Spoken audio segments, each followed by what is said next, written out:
भारत में central government के कर्मचारियों और पेंशनर्स के लिए अच्छी खबर है क्योंकि डियरनेस अलाउंस एडीए, जो सरकारी सैलरी और पेंशन का एक बड़ा हिस्सा है, एक माइलस्टोन पे पहुंच गया है।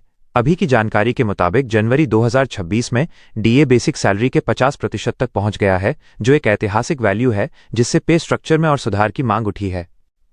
डियरनेस अलाउंस एट डीए क्या है? डीए एक cost of living adjustment allowance है जो सरकारी कर्मचारियों और पेंशनर्स को दिया जाता है ताकि वे महंगाई से बच सकें। यह खासकर मुश्किल आर्थिक समय में बढ़ती कीमतों से बचने में मदद करता है।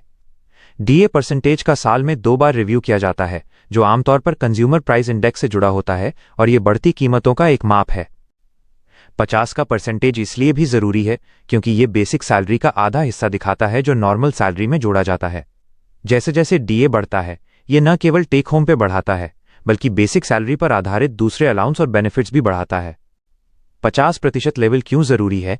जब डीए 50 तक पहुंचता है तो एम्प्लॉय यूनियन और फाइनेंशियल एक्सपर्ट डीए और बेसिक पे के मर्जर के बारे में बड़ी बड़ी बातें करने लगते हैं। इसका मतलब है कि डीए का इस्तेमाल एडिशनल अलाउंस के तौर पर नहीं किया जाएगा, बल्कि इसे बेस सैलरी में शामिल किया जाएगा।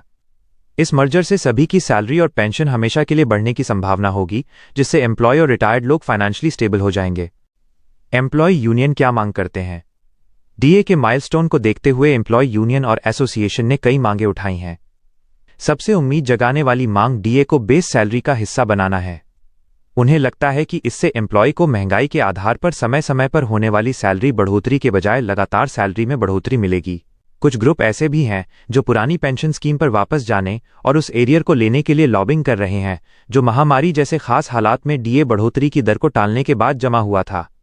सरकार का रुख सरकार ने डीए को 50% मान लिया है, लेकिन अभी तक यह तय नहीं किया गया है कि इसे बेसिक पे के साथ जोड़ा जाए या नहीं। अधिकारियों को इसके फाइनेंशियल असर को गंभीरता से लेना चाहिए क्योंकि बेसिक सैलरी में डीए को शामिल करने से केंद्र सरकार के वेज बिल पर काफी असर पड़ता है।